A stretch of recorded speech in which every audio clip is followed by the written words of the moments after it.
Assalamualaikum warahmatullahi wabarakatuh.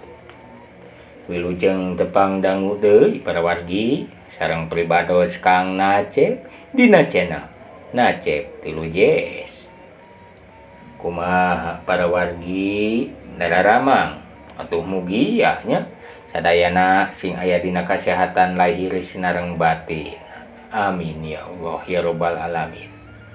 Atuh cenah bilih dina danget ieu teh aya wargi urang, tetanggi urang, karabat atanapi sahabat urang anu nuju teu damang, atuh urang sami-sami nya ngaduakeun mugi sing enggal deui didamangkeun secara bihara-bihari. Amin ya Allah ya robbal alamin. Dina danget ieu pribados teh seja mang neraskeun deui nya mang dongengkeun deui mang sadenya naraskeun hancagarapan dongeng Sunda anu kungsi katuna nyaeta jejer cariosna teh si Onyel episode ka-18 nya ieu teh. Pribados ngaturkeun nuhun ka wargi-wargi anu parantos nga-subscribe, nga-like, nga-komen sareng nga-share. Atuh supados teh nyangkolong kana waktos mangaitna kana wanci, urang enggal bae diteraskeun nya. Wilujeng ngadangukeun.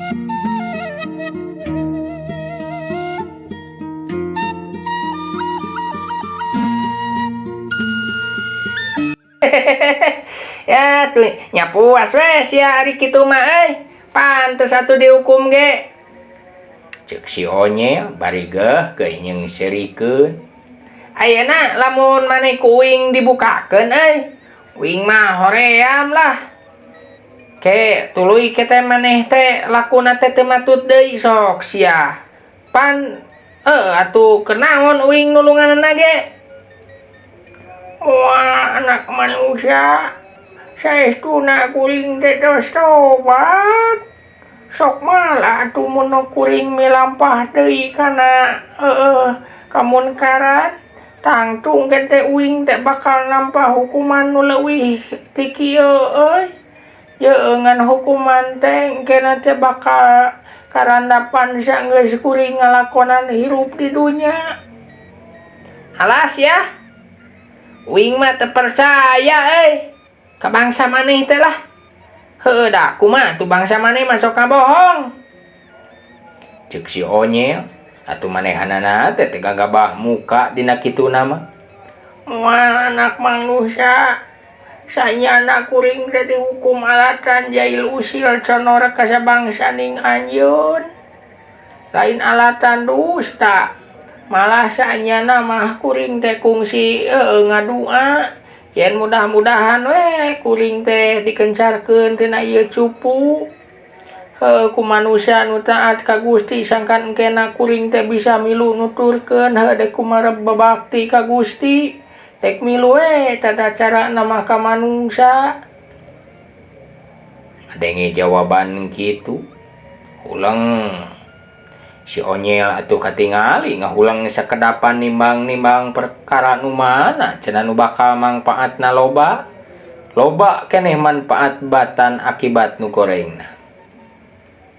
Gusti, abdi mah bingung duh. Mangga we lah nyangakeun abdi mah nyalindung kana pitulung salira.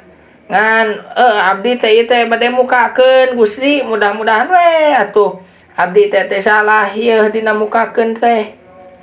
Ceuk geurentes hatena si Onyel. Hei. Tulungan atuh hei. Boro hei.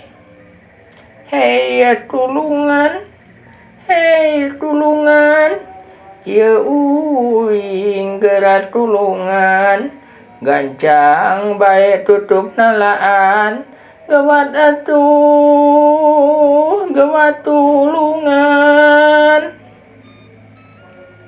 Ceuk jaka tinimbangan, bari ngahariring atuh teu kenat-kenatna menta tulung sangkan dibukakeun tina eta cupu. Heug lah, ku uing maneh dikencarkeun ye. Ngan kadenya ye, uing teh dek mere heula syarat ka ilaing teh nah sanggup. Syarat naon manusia? anu kaiji mah maneh teh kudu bener-bener sia iman jeung takwa ka Gusti nu murbeng alam teh. Heuh ibadahna apek we. Kumaha cara jeung katang tuana bangsa maneh lah. Da uing teh nyaho atuh euy. Ku Pak Ustad itu ge di lemur. Teu diterangkeun euy kumaha ibadahna bangsa maneh, barina ge atuh eta urusan maneh lah. Maneh mah euy. Dicatul teu didenge Mang Nungsa. Pancet uing ge ti tadi ngadongengkeun sasatna uing teh geus tobat kalayan sanya-nyana tobat. Naon sia buktina maneh geus tobat teh? Ceuk si Onyel, dina kituna mah teu gagabah pikeun ngayakeun tindakan. Sasatna mah ieu sora kuring teh kadenge ku bangsa anjeun.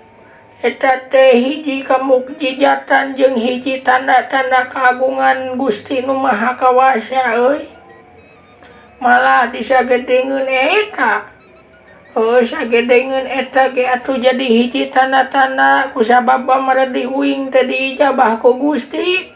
Mangsa uing minta ampunan, tur minta kasalametan. Sanyana mah bangsa anjeun teh da moal bisa atuh ngadenge. Pon kitu deui kudu bisa ningali kulahir ka bangsa uing mah teu mustahil euy.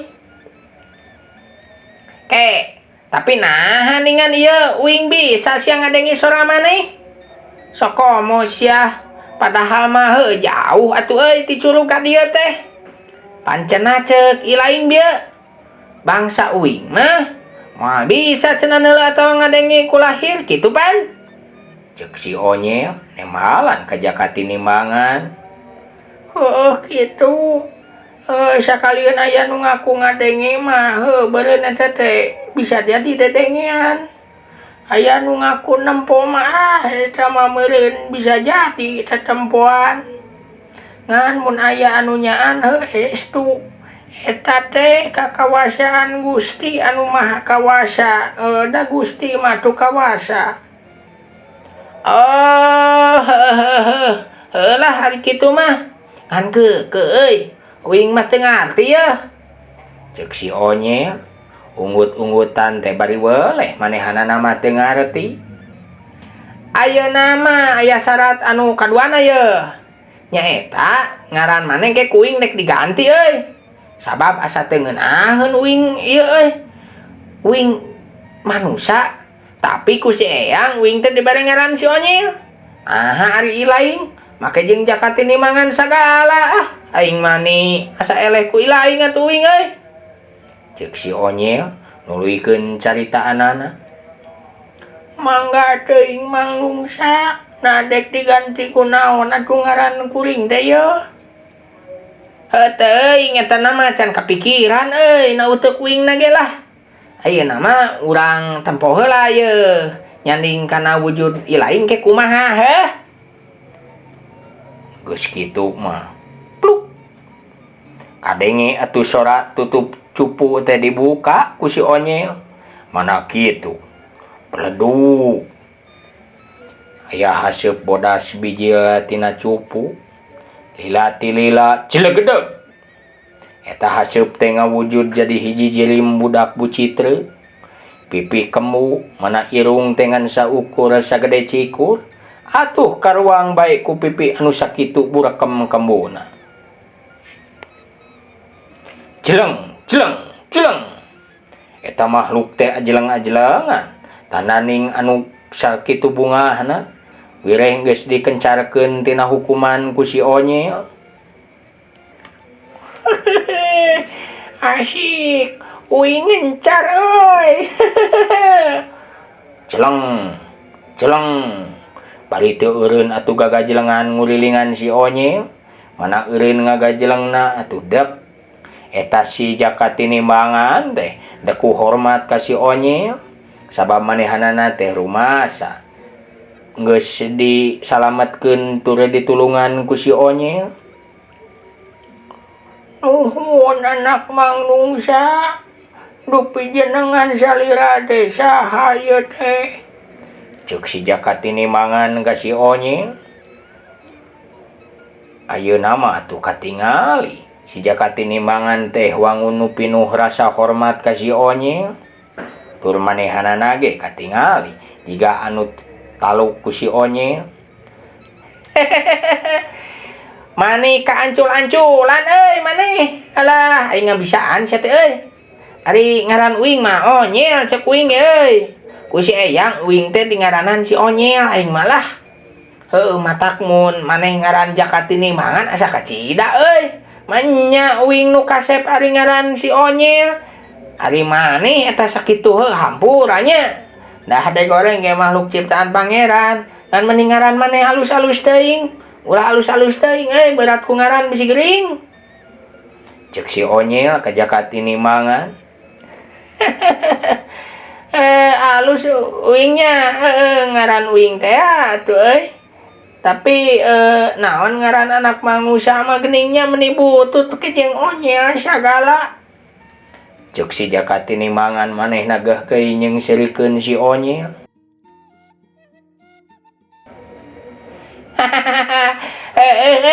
Nyeta uing malah. Eta kalakuan si Eyang sok aneh-aneh atuh da. Ayeuna mah sakumaha tadi teh ningan. Ngaran maneh kudu diganti sia Ngaran teh alus teuing dah. Cek uing ge berat ngaran mah bisi ririwit maneh gergering. Nah, saha kitu ngaran anu pipanteun keur uing Kela lamun ngijir kana tangtungan mah maneh mah ngaran teh hadena si Ocol. Si Ocol Si Ocol lah pantes lah keur maneh mah. Cek si Onyil ka jaka tinimbangan mere ngaran si Ocol. Pedah atuh cenah tadi ancul-anculan. Lah bener ngaran uing mah ganti ku Ocol Malah lawur atuh ngaran jaka tinimangan mah uing teh bisi diajak balik deui ku bapa uing. Ke uing teh atuh ditampa bae lah ku uing teh ngaran Ocol teh. Ngan uing dek milu nya ka maneh lumayan lah milu ka jelema mah deui loba hakaneun ngeunah. Hayo lah ari dek milu mah ngan omat sia. Tong loba pamenta ka uing mah deuleu. Jeung deui tong loba ngagoda uing nya. Dek loba dek saeutik ketang tong ngagoda sia. Komo lamun ngajurumuskeun kana kasirikan jeung kamusrikan. Kade sia mun wani-wani. Awas sia maneh ku uing dasupkeun deui kana cupu ke dikiihan ongko. Nyamoa aduh pan uing oge sarua jeung maneh makhluk nu iman ka pangeran. Atuh ari kitu mah. Ayeuna uing dek kaculuk deui di daguan ku si Mang Adul aing lah. Karunya tuh si Mang Adul bisi sieun jurig. Hayu atuh bisi dek diakod ku uing ngara bisa ngasaan hibar. Cek si Ocol ka si Onyil. Hayu hayu lah hayang ngasaan uing ngrasana hibar teh lah. Ngan engke lamun maneh panggih jeung si Mang Adul kumaha nya moal sieuneun kitu si Mang Adul. Cek si Onyil manehanana teh bari kerung culang cileung mikiran ke kumaha lamun misalkeun geus nepi ka curug. Gara si Mang Adul teh atuh sieuneun ku si Ocol matak geunjleung engke di lembur. Nempo kaayaan kitu si Ocol ge atuh ngababaraha teh si Onyil bari tuluy nembalan. Nyamuan atuh pancet uing ge manungsa mah moal bisa nempo jeung adenge bangsa uing kecuali nu diidinan ku Gusti. Hayu buru naik lain hayang ngasaan hibar ya. Cek si Ocol anu aslina mah ngaran si Ocol teh nyaeta jaka tinimangan. Geus kitu mah celek. Si Onyil atuh naik kana tonggongna si Ocol. Mana geus kitu blesat. Blesat bae atuh si Ocol teh ngambah jumantara ngajugjug ka curug kahuripan.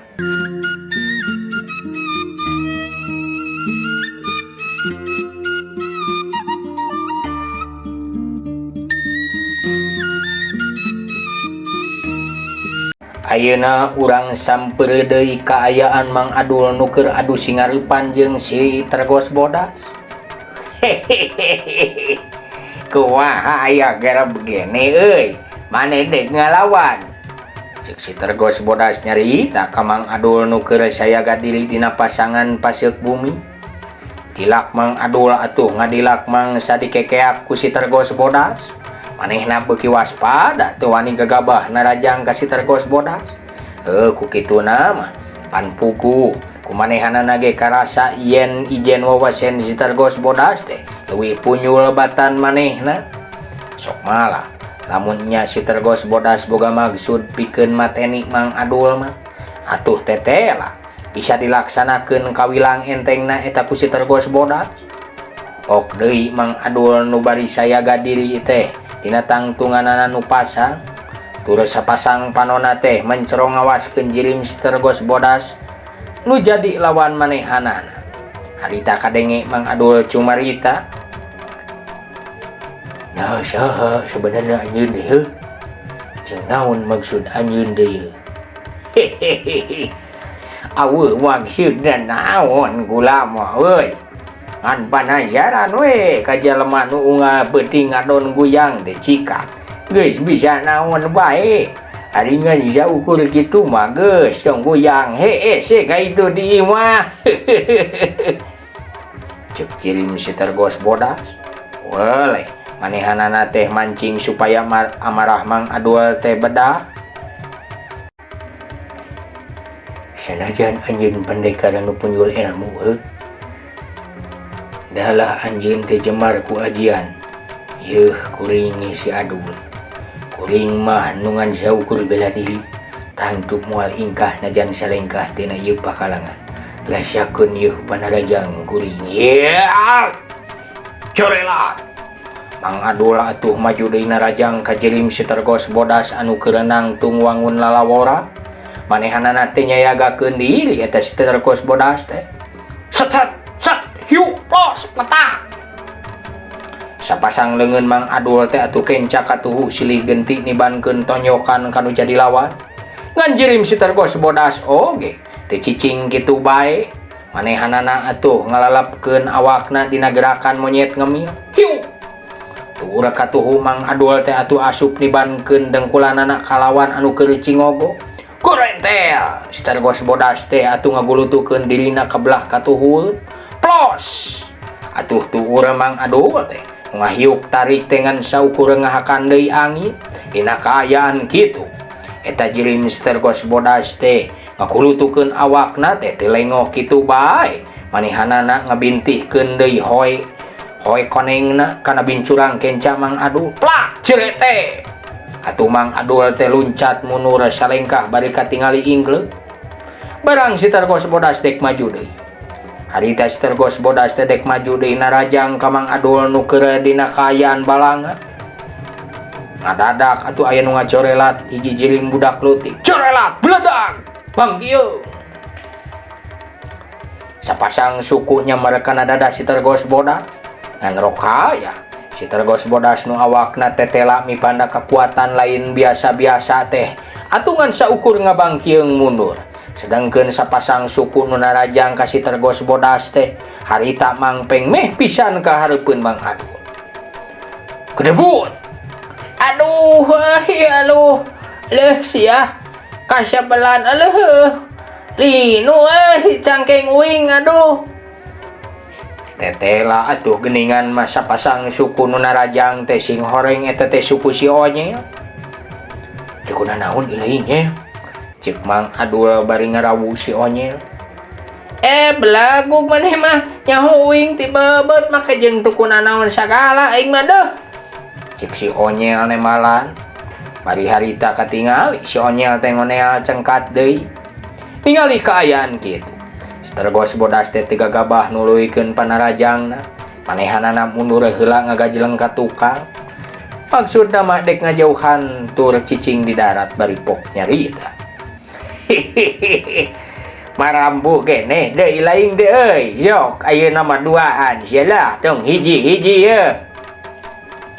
Cek si Tergos Bodas cumarita ka Mang Adul jeung ka si Onyel. Saha eta teh mang euy? Maneh geluting si eta deui deuh, maneh menyeun masalah. Cek si Onye nanya ka Mang Adul. Ish, nyawa teuing nya. Puguh ge tadi teh dewek teh dek udah gilaing. Ngan kaburu dipegat euy. Cek Mang Adul, harita Mang Adul nemalan bari panonna teh anggaranna teu seukeut ngawaskeun anu jadi lawan. Mun kitu mah atuh eta teh jalma jahat atunya. Urang serang bae euy kuduaan lah. Ngan ieu teh dek nyerang waktosna seep. Eueuh. Nya. Waktosna seep atuh para wargi. Kumaha atuh cenah ieu sitergos bodas teh ieu dikepung kuduaan cenah mampueun moal nya. Sakomo atuh ayeuna mah si Onyel teh cenah ieu. Gaduh ageman ieu si Ocol cenah nya. Nah, Onyel Ocol. Nya sakitu bae para wargi anu tiasa kasangakeun dina danget ieu. Hapunten pisan nya pribados tina kaluputan kelepatan bilih aya langkung saur bae care. Oge atuh tina katetiasaan sareng kakirangan pribados dina mangdongengkeun. Mugi ya para wargi kersa ngamaklum kalayan ngapunten kana katetiasaan pribados. Sakitu bae pangintennya para wargi dina episode 18 ke insyaallah urang lajengkeun kana episode 20. Hapunten oge para wargi pribados teh ayeuna mah teu tiasa kerep mangdongengkeun nya. Biasa we ngintip-ngintip waktos anu lowong ieu teh duh anging parentene kitu mugi ya teu janten bendu kana kalbu para wargi sadayana nya.